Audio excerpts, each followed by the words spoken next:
The crystal spires of New Zephyr gleamed like diamonds against the purple sky of Kepler 442b. Elder Vash stood at the observation deck of the tallest tower, watching the peaceful city below.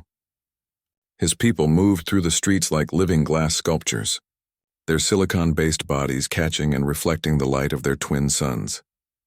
For 300 years, the Zephyrians had called this world home. They had turned a barren rock into a garden paradise using their terraforming technology. Green forests now covered the hills where once only dust had blown. Clear rivers ran where ancient impact craters had scarred the land. It was beautiful. It was peaceful. It was about to end. Elder Vash, came a voice behind him. Vash turned to see Kira, his chief scientist, approaching with obvious worry in her crystalline features. The ships. They're still coming, Vash nodded slowly. 3 days ago, their long-range sensors had detected the fleet. Massive warships moving in perfect formation toward their world. The ships bore the markings of the hegemony of Skarn, and that name struck fear into every peaceful species in the galaxy. The Skarn were conquerors. They were reptilian beings who lived for war and expansion. Their empire stretched across dozens of star systems, built on the bones of civilizations they had crushed. They took what they wanted and enslaved or killed those who resisted. How long until they arrive?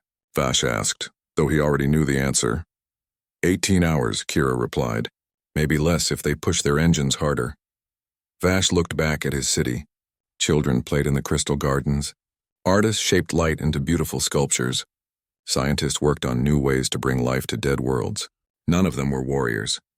The Zephyrians had never needed to be fighters. They shared their knowledge freely with all species. They helped others build better worlds. In return, most civilizations left them in peace. But the Skarn were different. They didn't want peace. They wanted the terraforming technology that had made New Zephyr so beautiful.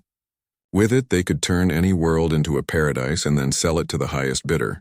Or worse, they could use it as a weapon, destroying the environments of their enemies. Have we heard anything from the Galactic Council? Vash asked. Kira's light dimmed, which was how Zephyrians showed sadness. They expressed their concerns and called for peaceful negotiations. But they won't send ships to help us. Everyone is too afraid of the Skarn. Vash wasn't surprised. The Council was good at making speeches, but terrible at action. When the Altarians had been attacked by space pirates, the Council had debated for months while worlds burned. When the Centauri colonies had been invaded, the Council had sent strongly worded messages while millions died. What about our allies? Vash asked. The Traitors Coalition? The Peaceful Worlds Alliance? The same response, Kira said. They wish us well, but they won't risk war with the Skarn. Vash closed his eyes and felt the weight of leadership crushing down on him. His people had trusted him to keep them safe, and he was failing them. The Skarn would arrive tomorrow with hundreds of warships. They would demand surrender. When the Zephyrians refused to hand over their terraforming secrets, the Skarn would attack. It would be a massacre. The Zephyrians had no military. Their few ships were designed for exploration and trade, not war. They had never built weapons because they had never needed them. There is one option, Kira said quietly. Vash opened his eyes and looked at her. What option? Kira seemed hesitant to speak. The humans. Those two words hung in the air like a curse. Vash felt his crystalline body grow cold. Every species in the galaxy knew about the humans. They were the nightmare stories that parents told their children. They were the monsters that lived in the dark spaces between stars. Humans came from a world called Earth, which orbited a star the galaxy knew as Sol 3. But everyone called it by another name, the Death World. It was a planet that should have been impossible for intelligent life to evolve on. The gravity was crushing. The atmosphere was poisoned to most species. The surface was covered with massive oceans full of predators and continents, where everything tried to kill everything else. Somehow, impossibly, humans had not only survived on this nightmare world, they had thrived. They had climbed to the top of the food chain by being more violent, more cunning, and more determined than anything else on their planet. When they finally reached the stars, they brought all of that savage evolution with them. Most species in the galaxy had evolved from prey animals. They were peaceful by nature, preferring to run or hide when threatened. Humans were different. They were predators. When threatened, they didn't run. They hunted. The humans are dangerous, Vash said carefully. Every species knew the stories. Human traders who could drink poison and laugh about it, human explorers who walked on worlds that would kill other species in minutes, human soldiers who fought with a joy that terrified their enemies. Yes, Kira agreed, but they also honor their debts. Remember when they first arrived in our sector? We shared our terraforming knowledge with them freely. We helped them turn Mars into a garden world. We helped them build cities under the ice of Europa. They have never forgotten that kindness, Vash remembered. 20 years ago, when humans first expanded beyond their home system, they had been struggling to make their new colonies livable. The Zephyrians had offered help without asking for payment. They had shared the technology that could turn dead rocks into green worlds. The humans had been grateful, but their gratitude had felt different from other species. When most aliens said thank you, it was polite words. When humans said it, it felt like a promise, like they were marking a debt that would someday be repaid. But to call on them, Vash started to say, would be asking monsters to fight monsters, Kira finished. I know, but what choice do we have? Vash looked out at his city again. In a few hours, the Skarn would be here. They would demand surrender. They would threaten his people with slavery or death, and there would be nothing he could do to stop them, unless he called on the one species in the galaxy that even the Skarn feared. The humans haven't been seen in this sector for months, Vash said. Their nearest base is weeks away, even at maximum speed. Their nearest known base, Kira corrected. But humans are unpredictable. They might be closer than we think. And even if they're not, sending the message might be enough. What do you mean?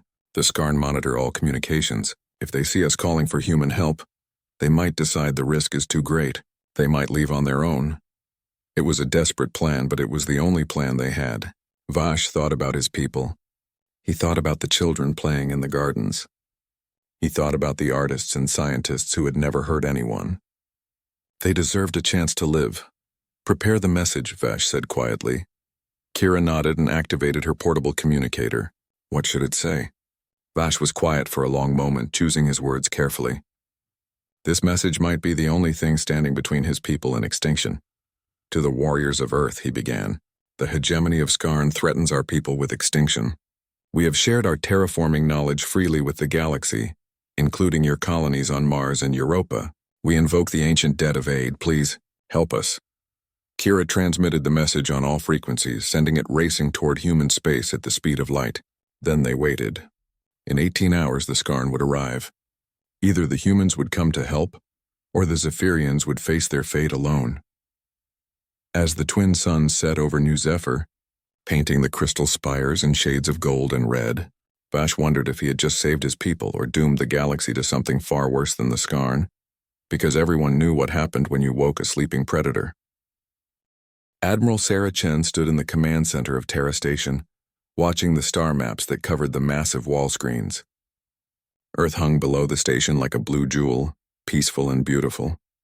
But Sarah knew better than most that looks could be deceiving. That peaceful world had produced the most feared warriors in the galaxy. Admiral, called Lieutenant Torres from the communications station. We're receiving a priority message from the Kepler system. Sarah turned toward the young officer. Put it through. The message played, and Sarah listened to Elder Vash's desperate plea. When it finished, the command center was silent. Every human in the room knew what the Skarn were. They knew what those reptilian monsters did to peaceful worlds. But more than that, they remembered. 20 years, Sarah said quietly. 20 years since the Outer Rim. Every human in the room felt the weight of those words. 20 years ago, the Skarn had attacked 3 human colonies in the Outer Rim territories. The colonies had been small and peaceful, focused on farming and research. They had no military defenses. The Skarn had demanded the colonies surrender and become slave worlds. When the humans refused, the Skarn had used orbital bombardment to turn the entire surface of all 3 worlds into glass. 2.3 million civilians had died in a matter of hours. Humanity had wanted revenge, but the Skarn Empire was too far away. The logistics of mounting an attack across such distances would have been impossible. So the humans had waited. They had built their fleets. They had developed new weapons. They had prepared for the day when they could make the Skarn pay for what they had done. That day had finally come. Get me fleet command, Sarah ordered. Authorization Chen Alpha 7. The screen flickered and the faces of humanity's top military leaders appeared. Admiral Rodriguez from the Mars Defense Fleet, General Nakamura from the Luna Garrison, Admiral Thompson from the Deep Space Patrol, and most importantly, Admiral Harrison from the Strategic Command. "Sarah," Harrison said without preamble, "we received the same message. What's your assessment?" "The Zephyrians helped us build our first colony worlds," Sarah replied. "Without their terraforming technology, Mars would still be a dead rock. Europa would still be frozen ice. We owe them a debt." "And the Skarn?" Rodriguez asked. Sarah's expression went cold. "The Skarn owe us a debt too." "A different kind of debt," the other admirals nodded. "They all remembered the Outer Rim. They all carried the names of the dead in their hearts. What are you proposing?" Harrison asked. "Full mobilization," Sarah said. "Every available ship. We make the Skarn pay for the Outer Rim, and we show the galaxy what happens when you threaten our friends." "That's a lot of firepower for one system," Nakamura observed. "Good," Sarah replied. "I want the galaxy to see." "I want them to remember why they fear us." Harrison was quiet for a moment, considering. Then he nodded. "Approved. How long do you need to mobilize?" 72 hours, Sarah said. "Maybe less." "Do it," Harrison ordered. "And Sarah, make it count." The screens went dark, and Sarah turned to her staff. "You heard the order. I want every battle-ready ship in the Sol system prepared for departure within 72 hours. Send word to the Deep Strike Fleet, the Mars Defense Force, and all patrol squadrons. We're going to war." The command center exploded into activity. Officers ran to their stations. Communications officers sent messages racing across the solar system. Ship captains received orders to prepare for immediate departure. Within 6 hours, the largest human fleet ever assembled was moving toward the edge of the Sol system. 500 warships of every class and configuration, from massive dreadnoughts bristling with weapons to fast attack craft designed for hit-and-run tactics. Leading the fleet was Sarah's flagship, the UHSS Retribution, a kilometer-long battleship armed with weapons that could crack a moon.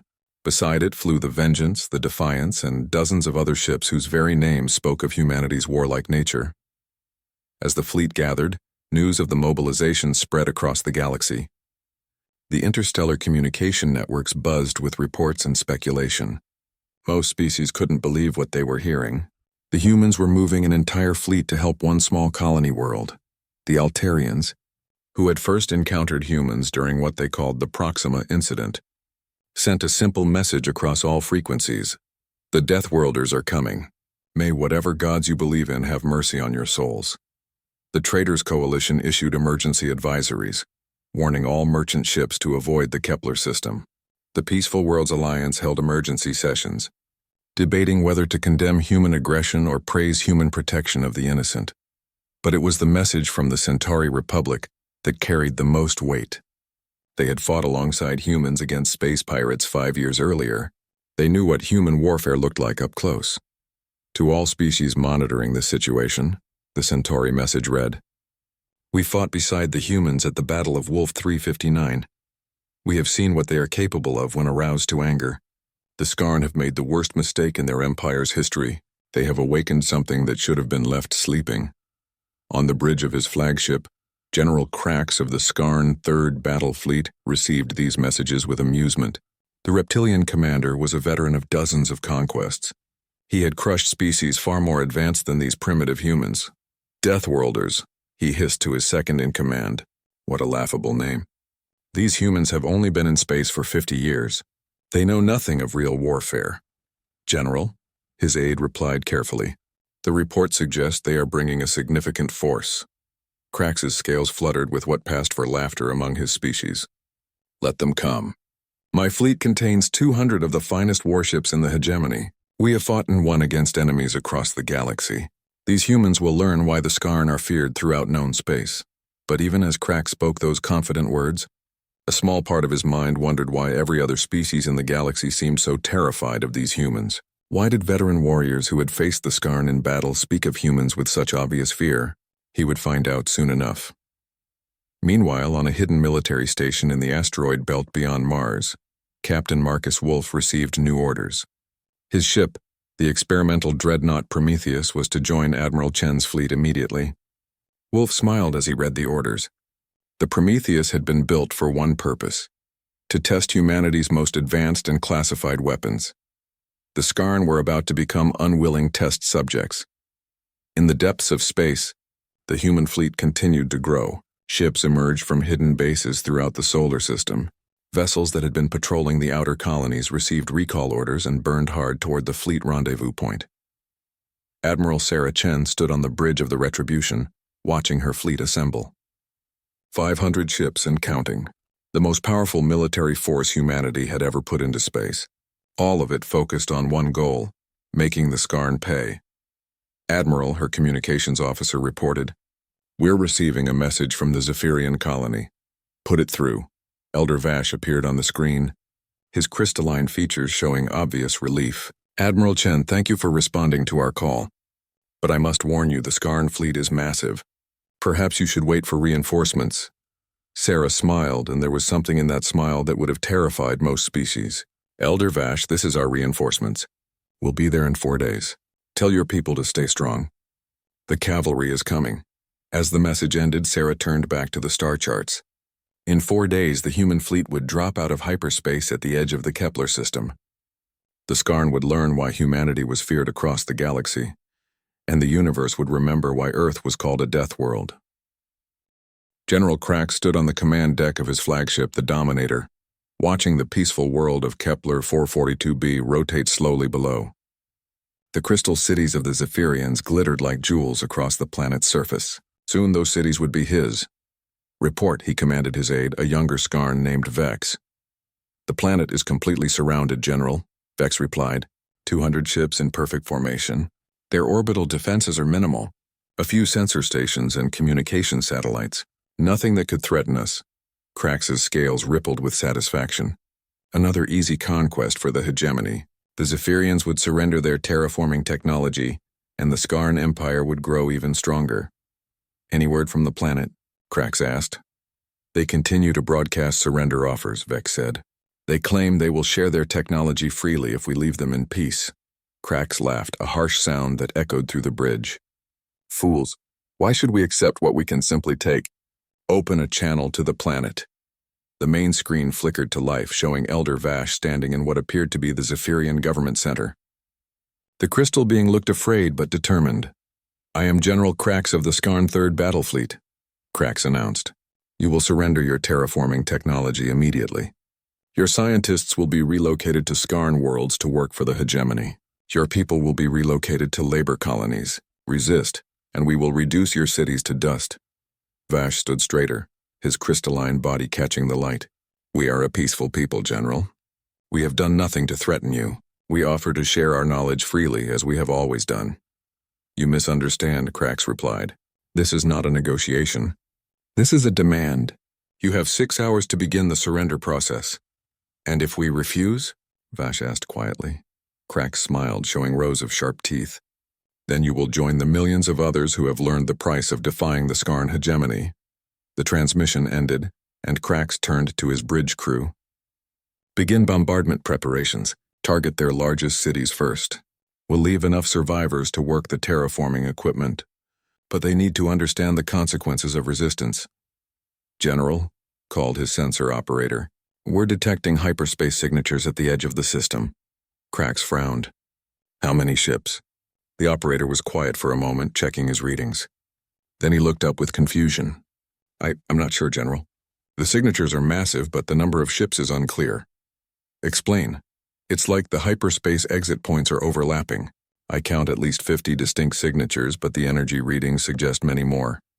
Before Crax could respond, space at the edge of the Kepler system exploded into light.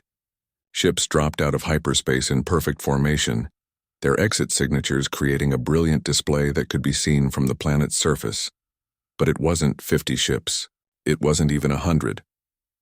500 human warships materialized in the darkness of space, arranged in a formation that spoke of military precision and deadly intent. At their head flew the massive bulk of the UHSS Retribution, its hull scarred from a dozen battles, its weapons ports gleaming like hungry eyes. "Impossible," Crax whispered. On the bridge of the Retribution, Admiral Sarah Chen watched the Skarn fleet with cold satisfaction. 200 ships was impressive by most standards, but humanity didn't do things by most standards. When humans went to war, they went to win. "Admiral," reported her tactical officer. "We have the Skarn fleet on sensors. 200 vessels, standard hegemony configuration. They're in orbital positions around the planet. Any sign they've harmed the Zephyrians?" Sarah asked. "Negative. The colony appears intact," Sarah nodded. That was good. It meant the Skarn had been confident enough to wait for surrender, rather than simply destroying everything. That confidence was about to become their greatest weakness. "Open a channel to the Skarn flagship," Sarah ordered. General Krax appeared on the screen, his reptilian features showing surprise and growing concern. Sarah had seen that look before, on the faces of pirates and raiders who suddenly realized they had bitten off more than they could chew. "I am Admiral Sarah Chen of the United Human Space Command," she said calmly. "You are trespassing in a system under human protection. You will withdraw immediately." Krax's surprise quickly turned to anger. "Human protection? These crystals called for help from you primitives. We are the Skarn hegemony. We do not withdraw from conquered territory." Sarah's expression didn't change. "You haven't conquered anything yet, General. And you won't. This is your only warning. Leave now or face the consequences." "Consequences?" Krax hissed. "You bring 500 ships against 200? You think numbers alone will save you? We are Skarn. We have conquered 100 worlds." "Yes," Sarah said quietly. "We know about your conquest, General. We know about the slave worlds. We know about the civilian populations you've murdered. We know about Outer Rim." The last two words hung in the space between the ships like a curse. Krax's scales rippled as he recognized the names. The Outer Rim territories. 3 human colonies that the Skarn had destroyed 20 years ago. "That was war," Krax said. But his voice had lost some of its confidence. "No," Sarah replied. "That was murder, and now it's time to pay the price." But instead of ordering an immediate attack, Sarah did something that confused and terrified the watching Skarn. She began transmitting data. "What you're receiving now," Sarah announced, "is a list of names. 2,300,000 names. Every human civilian you murdered in the Outer Rim attacks. We remember them all." As the names scrolled across every screen in the Skarn fleet, Sarah continued. "You're also receiving training footage from our military academies. This will help you understand what you're facing." The footage showed human soldiers training in conditions that would kill most species. They fought in 3 times Earth gravity. They practiced combat in toxic atmospheres. They ran obstacle courses through fields of fire that would melt most armor. But worst of all was the footage of human soldiers fighting. They moved like predators, coordinating attacks with an efficiency that seemed impossible. They fought with a savage joy that spoke to millions of years of evolution as apex predators. "This is what humans look like when we're holding back," Sarah said as the footage played. "When we're following rules of war and trying to minimize casualties. You killed our civilians, General. You declared total war on humanity. So now you get to see what we look like when we stop holding back." Krax watched the footage with growing horror. These weren't the primitive warriors he had expected. These were predators evolved for war, trained to perfection and motivated by 20 years of cold anger. "One last chance," Sarah offered. "Leave the system. Release any prisoners you've taken. Never again threaten those under human protection. Do this and you live." Krax's pride warred with his growing fear. He was Skarn. He was a conqueror. He couldn't simply run from a fight, no matter how terrifying these humans appeared. "We do not retreat," he announced. "All ships, attack formation. Show these Deathworlders the might of the Skarn." Sarah sighed. She had hoped he would be smarter than that. "All ships," she commanded, "weapons free. Remember the Outer Rim." What happened next wasn't a battle in the traditional sense. It was a demonstration of why humans were feared across the galaxy. The human ships moved like a single organism, flowing through 3-dimensional space with a grace that defied belief. They fought as predators fight, with patience, precision, and devastating efficiency. Skarn ships that had seemed invincible suddenly found themselves outmaneuvered by vessels that shouldn't have been able to move so quickly. Human weapons that seemed primitive, compared to Skarn technology, somehow punched through advanced shields and armor like they were made of paper. But it was the human tactics that truly terrified the watching galaxy. Ships that appeared damaged would suddenly reveal hidden weapons. Destroyed human vessels would ram Skarn battleships at near light speed, sacrificing themselves to take out much larger enemies. Human pilots performed maneuvers that generated gravitational forces that would have killed any other species, while their voices could be heard over open channels, not screaming in terror, but laughing with the joy of the hunt. "My God," whispered Elder Vash from the planet's surface as he watched the battle unfold. "What have we unleashed?" But Admiral Chen heard his transmission and responded, her voice calm even as her fleet carved through the Skarn formation like a blade through silk. "Nothing you need to fear, Elder Vash. We're just reminding the galaxy why Earth is called a death world." The battle raged through the Kepler system like a storm of metal and fire. General Krax watched in growing horror as his fleet was systematically torn apart by the human war machine. This wasn't how battles were supposed to go. In all his years of conquest, enemies had fought predictably. They formed lines. They traded fire. The stronger force eventually won through superior numbers or technology. But the humans fought like nothing Krax had ever seen. They moved in 3 dimensions simultaneously, their ships dancing through space like they were alive. They coordinated attacks across vast distances with timing that seemed impossible. Worst of all, they fought with a savage joy that chilled the blood of every Skarn warrior. "General," called his tactical officer, panic clear in his voice. "The 3rd Squadron is gone. The humans are using some kind of gravity weapon." Krax turned to see the impossible sight on his main screen. A human ship, the experimental dreadnought Prometheus, had just fired its main cannon at a Skarn battle group. But instead of energy beams or missiles, the weapon fired compressed gravity.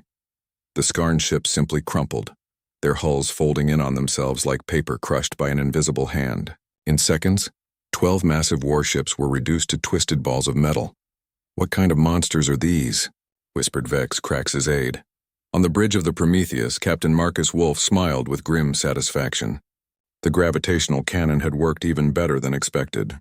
Each shot was powered by a miniaturized black hole, technology that even human scientists found terrifying. "Target the next group," Wolf ordered. "Let's see how they like a taste of compressed spacetime." The Prometheus fired again, and another group of Skarn ships was instantly destroyed. The remaining Skarn vessels began to break formation, their carefully planned tactics falling apart in the face of weapons they couldn't comprehend. But the gravity cannon wasn't the only surprise the humans had brought. Throughout the fleet, ships that had seemed damaged suddenly revealed their true nature. The destroyer Banshee, which appeared to be drifting helplessly, suddenly erupted with weapons fire from hidden gun ports. The cruiser Hellhound, which looked like it was retreating, spun around and launched a barrage of missiles that tracked their targets through impossible turns. Most terrifying of all were the human boarding actions. Small assault craft launched from the human fleet, their hulls barely large enough to hold a dozen soldiers. The Skarn defenders laughed when they saw them coming. What could so few warriors do against ships designed to hold thousands? They found out quickly.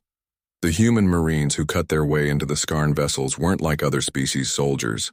They were predators in powered armor, moving through the ships like death incarnate. They fought in the dark when the lights failed. They fought in vacuum when the hulls were breached. They fought with broken weapons and bare hands when their ammunition ran out, and they fought with a terrifying efficiency that spoke to millions of years of evolution as hunters. "They're not just fighting to win," reported one Skarn captain, before his transmission cut to static. "They're hunting us for sport."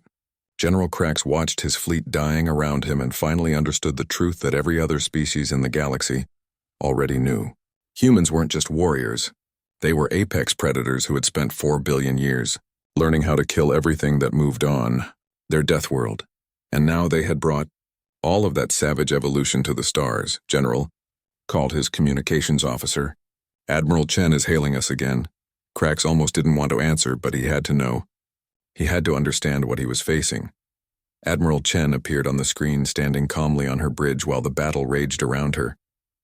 Behind her, Krax could see human officers working with machine-like efficiency, coordinating attacks that were destroying his fleet piece by piece. "General," Chen said politely, "are you ready to discuss surrender now?" "This is impossible," Krax hissed. "You're primitives. You've only been in space for 50 years. Chen tilted her head slightly. 50 years in space, General, but 4 billion years learning how to kill. Did you really think we would come to the stars and suddenly become peaceful?" "Your weapons," Krax started to say, "are built by a species that spent millennia trying to find better ways to kill each other," Chen interrupted. We turned warfare into an art form long before we learned to fly. Did you think we would stop innovating once we reached the stars? As if to prove her point, another group of Skarn ships vanished under the Prometheus's gravity cannon. The twisted remains of their hulls tumbled through space like broken toys.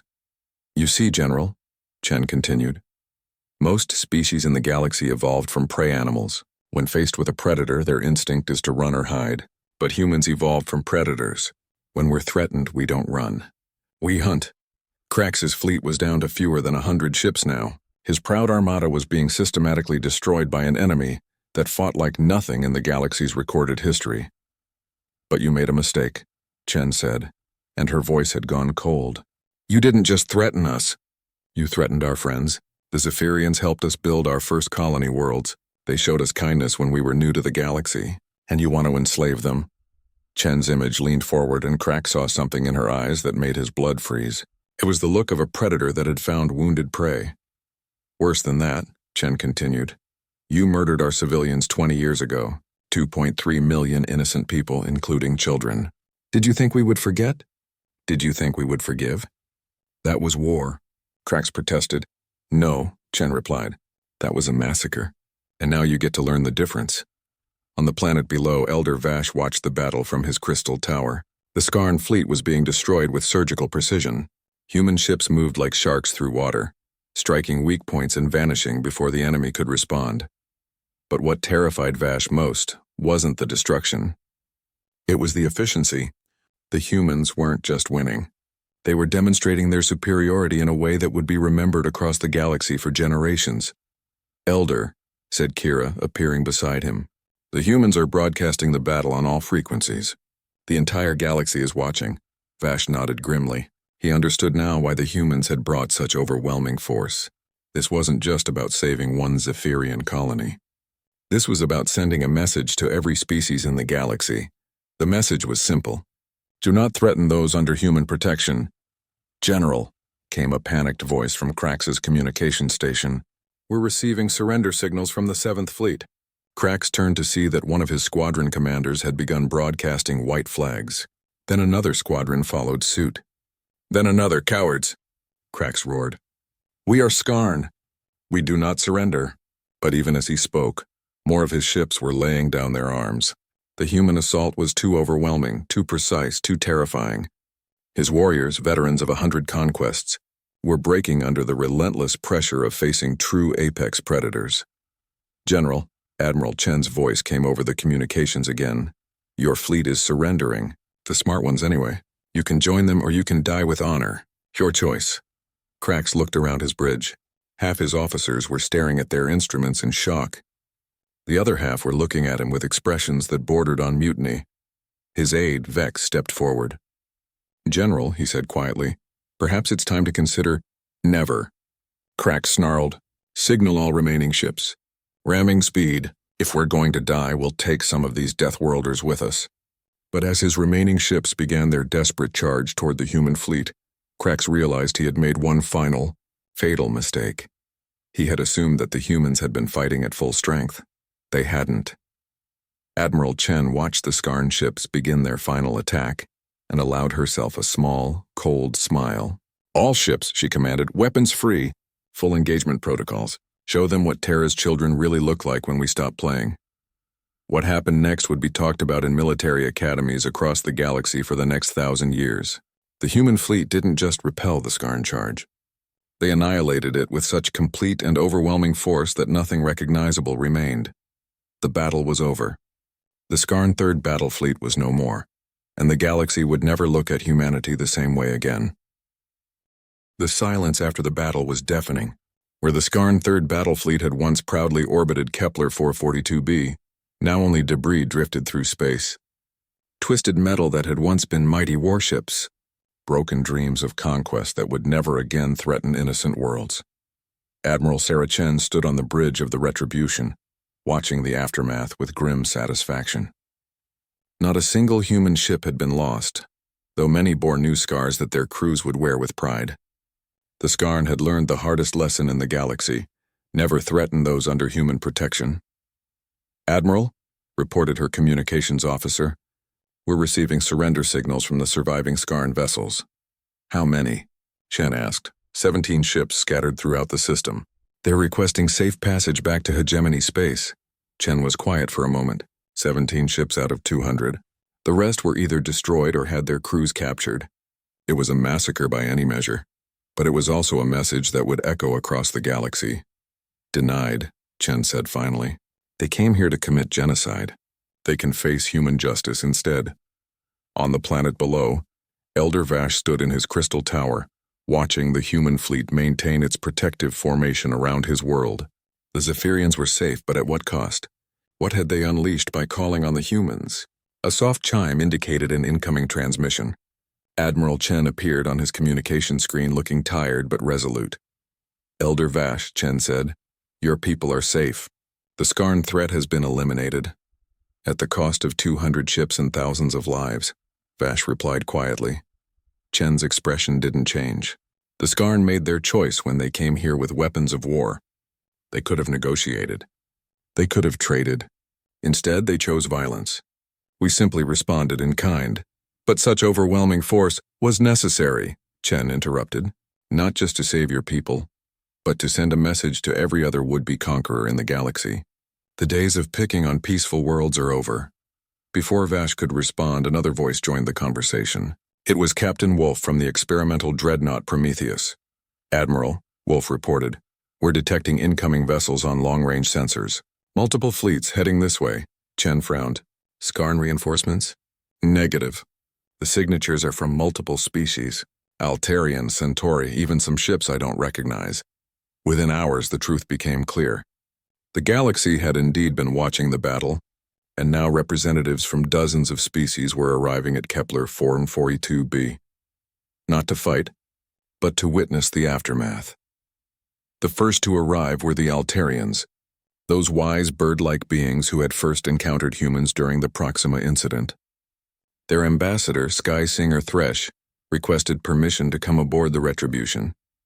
Chen granted the request, curious to hear what the galaxy's elder species had to say. Thresh arrived in a small shuttle, accompanied by minimal security. When he stepped onto the human flagship's docking bay, Chen was waiting for him personally. Ambassador, Chen said with a respectful nod. Admiral, Thresh replied, his feathered head tilting in the Altarian gesture of acknowledgement. We have come to witness the birth of a new galactic order. I'm not sure I understand. Thresh gestured toward the debris field visible through the docking bay's windows. For millennia, peaceful species have lived in fear of predators like the Skarn. We have built our civilizations in hiding, always looking over our shoulders for the next threat. The Altarian ambassador walked to the window, his ancient eyes reflecting the stars. But today the predators learned that there are bigger predators in the galaxy. Earth's children have shown that the age of unopposed conquest is over. More ships arrived throughout the day. The Traders' Coalition sent a full diplomatic mission. The Peaceful Worlds Alliance dispatched their entire leadership council. Even some of the smaller, more isolated species sent representatives. But the most significant arrival came from an unexpected source: the Galactic Council itself. Chancellor Vormak, the elderly Centauri who led the council, arrived aboard a massive diplomatic vessel. His request for a meeting was formal and urgent. Chen agreed to meet with him in the Retribution's main conference room. When Vormak arrived, he was accompanied by representatives from 8 different species, all looking nervous and uncertain. Admiral Chen, Vormak began, the council has been in emergency session since the battle began. We need to discuss the implications of what has happened here. What implications? Chen asked, though she suspected she knew where this was heading. The Skarn hegemony was one of the most powerful military forces in the galaxy, Vormak explained. Their defeat here will create a power vacuum that could destabilize entire sectors. Chen leaned back in her chair. So what are you asking of us, Chancellor? The Council formally requests that humanity take responsibility for maintaining peace in the former Skarn territories.